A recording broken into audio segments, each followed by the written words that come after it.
Você vai ver agora uma reportagem especial com imagens inéditas e os bastidores da construção do maior templo do Brasil. O novo santuário foi inaugurado esta semana. O Templo de Salomão levou 4 anos para ser concluído e agora está aberto em São Paulo para fiéis e todas as crianças de todo o mundo.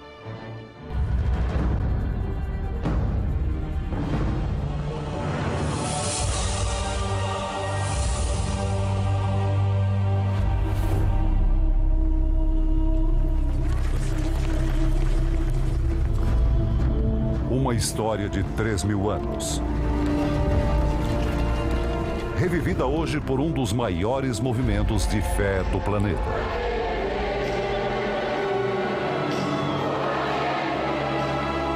A força de um juramento.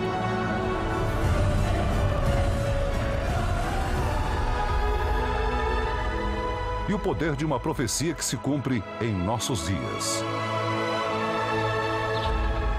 De Israel, a Terra Santa, para o coração da maior cidade brasileira.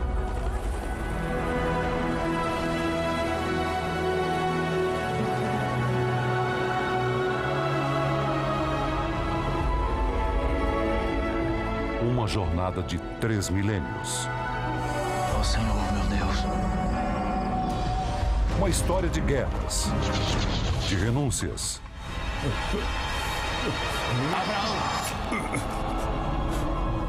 De grandes travessias. E de uma convicção absoluta.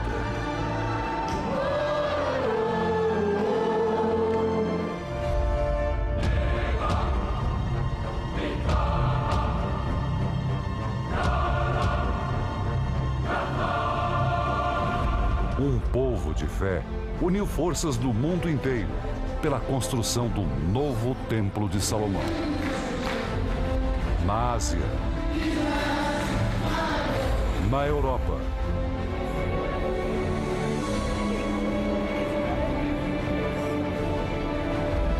na África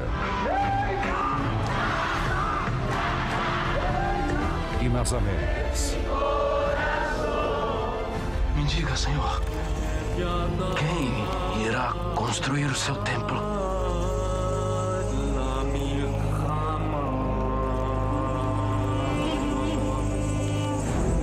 O terreno gigantesco na região central da maior cidade do Brasil virou um canteiro de obras a todo vapor.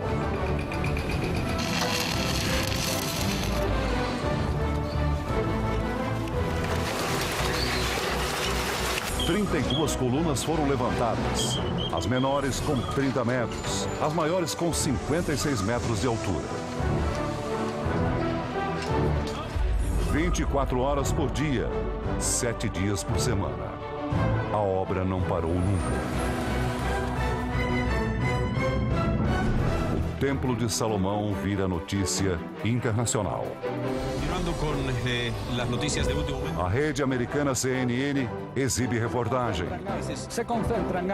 O inglês The Guardian faz referência ao tamanho do projeto. E a imprensa judaica em Israel destaca o valor da obra. A construção repercute pelo mundo. O The New York Times, um dos principais jornais americanos, ressalta: templo no Brasil atrai uma onda de evangélicos. Tudo aqui tem proporções gigantescas. 2.000 toneladas de ferro. 2.000 toneladas de aço. 145.000 sacos de cimento. 1.600.000 metros cúbicos de concreto. 1.400 homens.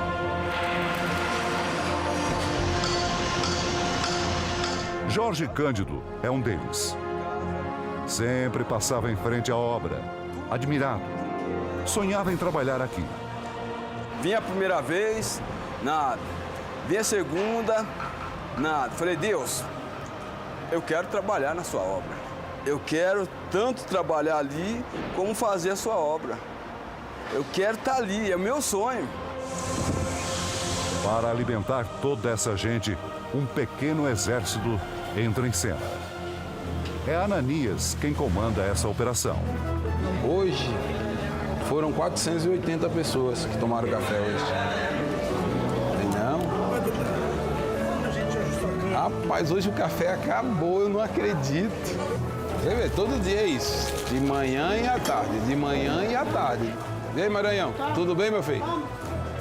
Ananias, auxiliado pela mulher Francisca, com quem é casado há 22 anos. Ele prepara o café, ela prepara e distribui as refeições. Frutas, sanduíches, só de pãezinhos, são mais de 500 todas as manhãs. A gente olha para cima aqui e vê um monte de funcionário, tudo trabalhando, que justamente almoçou lá na cantina, né? Uma das grandes preocupações dos engenheiros foi com a questão ambiental. O calor rejeitado pelos aparelhos de ar-condicionado será reaproveitado no aquecimento da água. E a água da chuva será reutilizada para irrigar os jardins.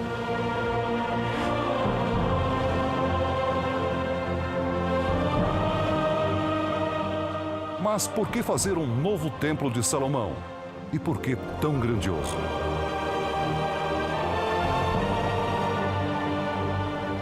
A Bíblia conta que a construção de um grande templo para Deus era um desejo de Davi, o segundo rei de Israel.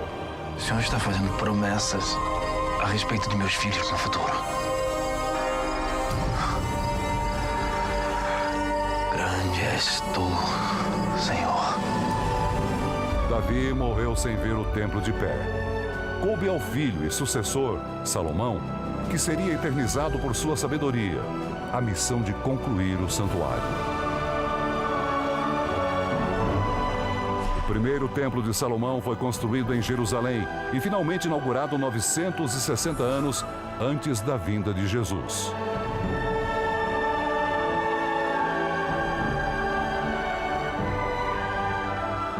Um esforço descomunal para a época. Tinha também Salomão 70 mil homens que levavam as cargas e 80 mil cortadores na montanha. Fogo! 4 séculos depois da construção, o primeiro santuário foi completamente destruído pelos babilônios. E queimem esse templo inteiro! Foi reerguido anos depois. Mas 70 anos depois da vinda de Jesus, o segundo templo também foi ao chão, destruído, dessa vez pelos romanos. Se em Israel o sonho é difícil, aqui no Brasil ele se tornou real.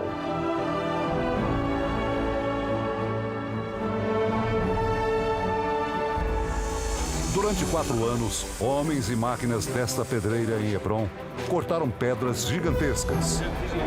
40 mil metros quadrados. O suficiente para preencher 10 campos de futebol. As pedras de Hebrom são despachadas do porto de Ashdod, pelo mar Mediterrâneo. São várias viagens num percurso de 12 mil quilômetros e 30 dias até o Brasil. As pedras de Hebrom, novamente cortadas em São Paulo, passaram a revestir a fachada e o interior do templo.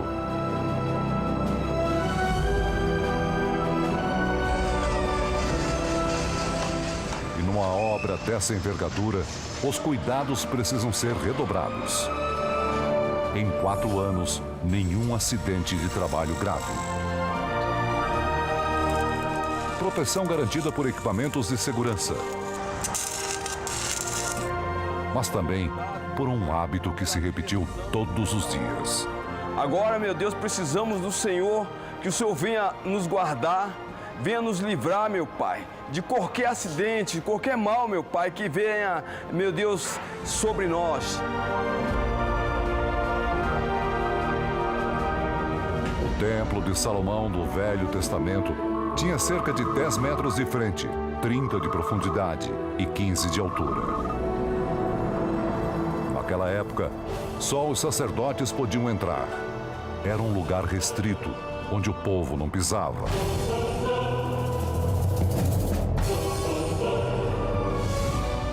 O Templo de Salomão, construído pela Universal, tem 106 metros de frente, 125 de profundidade e 56 metros de altura. Equivale a um edifício de 18 andares. 2 subsolos e um prédio anexo tem 2.000 vagas para estacionamento. O Templo de Salomão do século XXI está aberto não apenas aos cristãos, mas a gente de todos os credos e de todas as partes do mundo.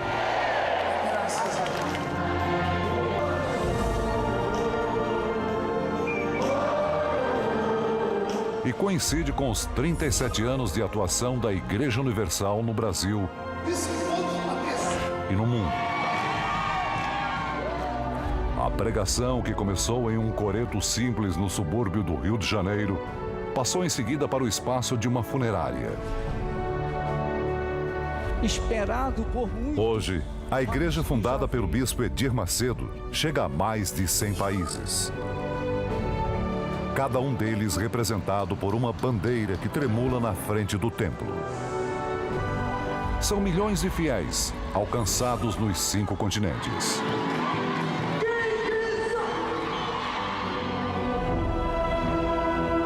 A vida eu já entreguei.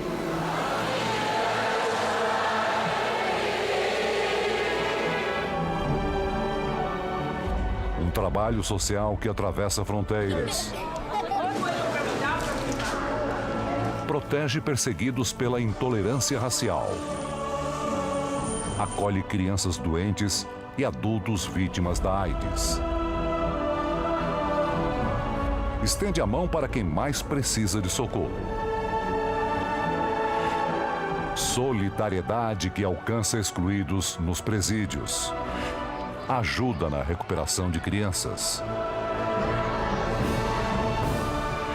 E tira brasileiros das ruas e dos vícios. Em nome de Jesus.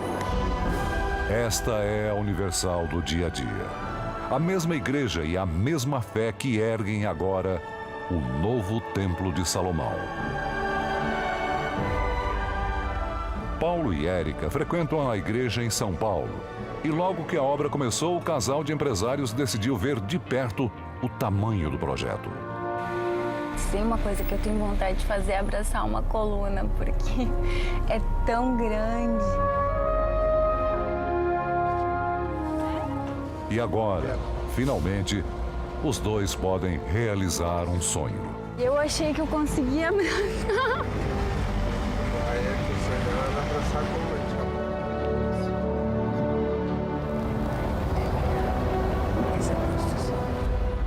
Dona Almira veio de longe ver o templo, na época ainda em construção. Foram 24 horas de ônibus, de Vitória da Conquista, na Bahia, até São Paulo. Eu vim morrendo de medo nas escadas volantes, mas eu venci e vou vencer. Com uma rosa na mão e a outra cheia de fotos e pedidos de orações dos parentes.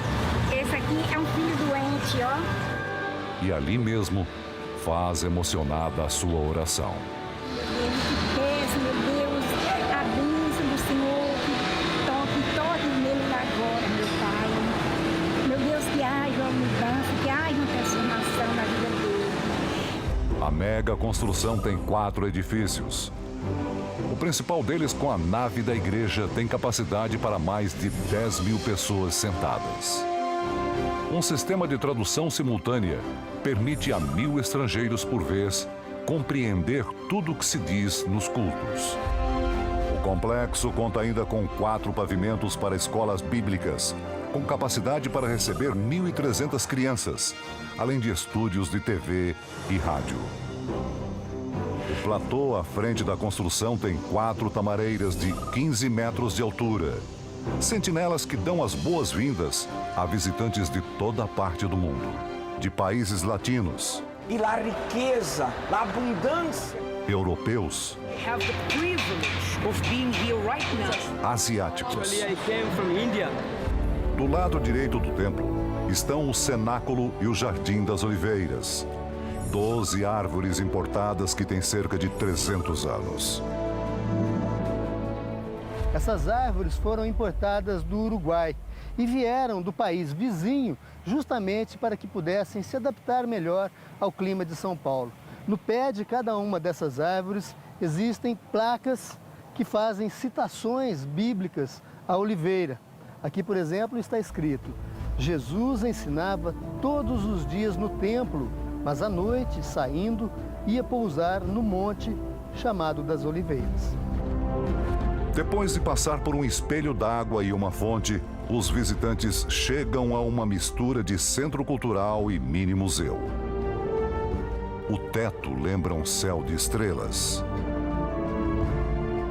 O memorial é uma espécie de museu que combina tecnologia porque essas telas de alta definição permitem interatividade com o visitante, tecnologia e tradição. Aqui estão expostas miniaturas dos principais objetos que existiam no Templo de Salomão. E além disso, os grupos, os visitantes, são guiados por pastores que se vestem a caráter, exatamente como se vestiam o sumo sacerdote do Templo de Salomão. Ele foi feito para reeducar o povo. Aqui é possível assistir em um enorme painel curvo e interativo e em 3 idiomas as histórias da obra construída pela Igreja Universal e as dos antigos templos, desde a época do rei Salomão.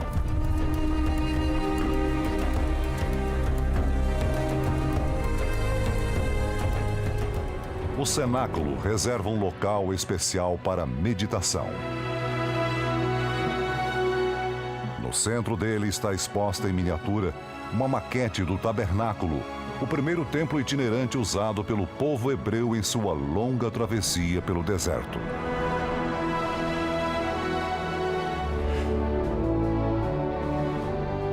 Em outro prédio, há uma réplica do chamado tabernáculo, um templo provisório para a adoração a Deus. O novo tabernáculo segue literalmente o texto sagrado. Farás para a porta do tabernáculo uma cortina de jacinto, púrpura, carmesim e linho retorcido, obra de bordador.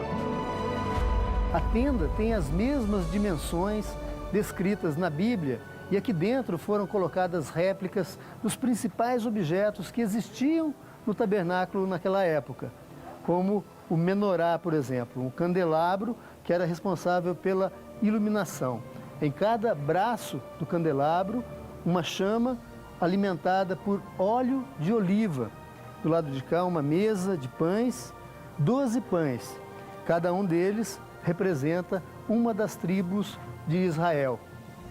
Aqui o altar do incenso e atrás dessa cortina, o aposento principal, o lugar onde ficava a Arca da Aliança. E aqui também foi feita uma réplica da arca. Olha, ela é toda dourada porque a arca verdadeira era uma caixa de madeira revestida de ouro por dentro e por fora. Aqui em cima, sobre a tampa, 2 querubins que eram os guardiões, os protetores da arca. E dentro dela, o maior dos tesouros, as tábuas de Moisés com os 10 mandamentos. Ar-condicionado, som, luz, no novo Templo de Salomão. Comodidades do século XXI convivem lado a lado com a reverência ao sagrado. São 49 luminárias de 49 metros quadrados cada uma, que estão a uma altura de 18 metros. O sistema de iluminação é bastante sofisticado. Lá em cima existem 10.000 lâmpadas de LED e cada uma dessas lâmpadas é direcionada exatamente para uma poltrona, para que a pessoa que está acompanhando o culto, a reunião, tenha mais facilidade para ler a Bíblia, por exemplo, durante o culto. A santidade está diante dos nossos olhos. 12 menorás de 4,5 metros de altura e 250 quilos, representando os antigos candelabros de azeite, decoram as paredes do templo. Estarão abertos os meus olhos e atentos os meus ouvidos à oração que se fizer neste lugar. E tudo isso pode ser visto de perto por uma multidão. Foram 4 anos de obras e muito trabalho. E esta semana aconteceu a inauguração do templo construído pela Igreja Universal. Faltam ainda 3 horas para a inauguração e olha só quanta gente chegando. Milhares de pessoas de todas as partes do Brasil e do mundo vieram acompanhar. Cerca de 15 mil pessoas marcam presença numa grande festa. Brasileiros. A situação é maravilhosa, é única e inexplicável. Fiéis do mundo todo. Noé Sarmiento e Fanny Lopes são mexicanos. O casal viajou até São Paulo só para conhecer o templo. É algo muito forte. É impossível que não toque com nós, com nosso interior. Porque nós, vivendo em México, vivimos uma fé. Creemos en un Dios vivo y poderoso, pero estando aquí viendo la magnitud del templo nos remonta al inicio de nuestra fe. Uma cerimônia grandiosa em sintonia com as proporções do templo. A inauguração é manchete na revista americana Forbes, que afirma: Deus tem uma nova casa. A publicação destaca o crescimento dos evangélicos, que contam hoje com mais de 42 milhões de brasileiros. A presidente Dilma Rousseff vem a São Paulo especialmente para a inauguração do templo. Dezenas das principais autoridades brasileiras estão presentes. Representantes de todos os poderes da República fazem questão de comparecer.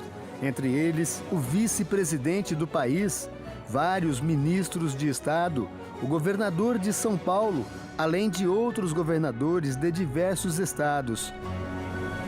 Está presente também o prefeito de São Paulo, juntamente com vários prefeitos de importantes capitais brasileiras. O poder legislativo é representado pelo vice-presidente da Câmara dos Deputados, acompanhado de parlamentares do Congresso Nacional. Representando o Judiciário, os ministros do Supremo Tribunal Federal, do Superior Tribunal de Justiça e a presidente do Superior Tribunal Militar. A cerimônia também conta com a presença de embaixadores, integrantes do Ministério Público, representantes da religião judaica e grandes empresários, além de personalidades, artistas, dirigentes e proprietários das maiores emissoras de televisão e rádio do país, todos atentos às palavras e à reflexão do bispo Edir Macedo. A palavra que me dá força na hora da dificuldade. O profeta Jeremias, no capítulo 9 e no versículo 23, usado pelo Espírito do Senhor, o Espírito de Deus, ele diz: assim diz o Senhor, não se glorie o sábio na sua sabedoria, nem o forte na sua força, nem o rico nas suas riquezas. Mas aquele que se gloriar, glorie-se nisto, em me conhecer. Em me conhecer. Em me conhecer. E saber que eu sou o Senhor e faço misericórdia, juízo e justiça na terra, porque destas coisas me agrado, diz o Senhor. No início da noite, a fachada principal se transforma numa gigantesca tela de cinema e um documentário relembra uma história milenar. Uma lembrança física da fé que funciona. Em seguida, um dos momentos mais emocionantes. Este é um dos momentos mais simbólicos durante a inauguração, quando chega o cortejo com uma réplica da Arca da Aliança. E é simbólico porque o templo erguido pelo rei Salomão em Jerusalém, 3.000 anos atrás, foi construído especialmente para abrigar a Arca da Aliança. A réplica chegou agora aqui nesse lugar, conhecido como Esplanada do Templo, tomado agora por uma multidão de 6.000 pessoas, muitas pessoas emocionadas, comovidas, com esse momento tão especial. Eu me vejo como no templo do próprio Deus, sabe? Ver a arca, ver os anjos de Deus. Valeu cada sacrifício, cada pedra que foi colocada aqui, cada união de todos nós. Como faziam os sacerdotes no passado, bispos e pastores carregam a arca. Dentro dela, os símbolos da fé cristã e as tradições do povo judeu. João Leite, bispo da Igreja Universal, se emociona com a missão recebida. Como está escrito, Deus levanta do pó o desvalido e do monturo necessitado e o faz assentar ao lado de príncipe. Eu me vi ali sendo muito honrado, carregando aquela arca. O cortejo é acompanhado por uma multidão. A arca é recebida no salão principal, completamente lotado. A diversidade é representada por ritmos africanos.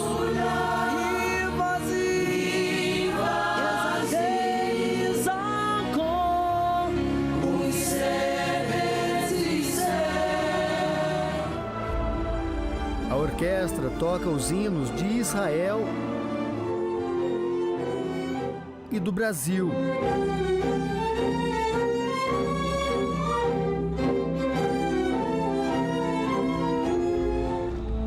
Pouco antes, o bispo Edir Macedo apresenta detalhes da construção à presidente Dilma Rousseff. Talvez é a maior força que a gente tem, que justifica a vida da gente. Depois da inauguração do templo, a presidente Dilma Rousseff e o bispo Edir Macedo percorreram outros aposentos aqui do templo.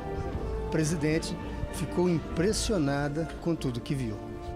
A presidente se interessa especialmente pela miniatura da Arca da Aliança que está exposta no cenáculo. Por que não fez toda de ouro? Por que entrou a madeira de acrílico? Por quê? Porque mostra que Deus, mesmo sendo ouro, imperecível, infinito, Ele abraça a madeira que somos nós. De volta ao santuário, o líder da Igreja Universal celebra um culto emocionante. Se você vê a beleza desse templo, se você fica entusiasmado pelos símbolos expressivos, se você se sente bem aqui, se você se sente em paz aqui, saiba que Deus quer fazer essa beleza toda na sua vida. Cercado de fiéis, agradeceu o sonho realizado. Uma obra grandiosa que impressiona. Mas maior do que ela está a fé. Fé de acreditar que um dia tudo isso seria possível.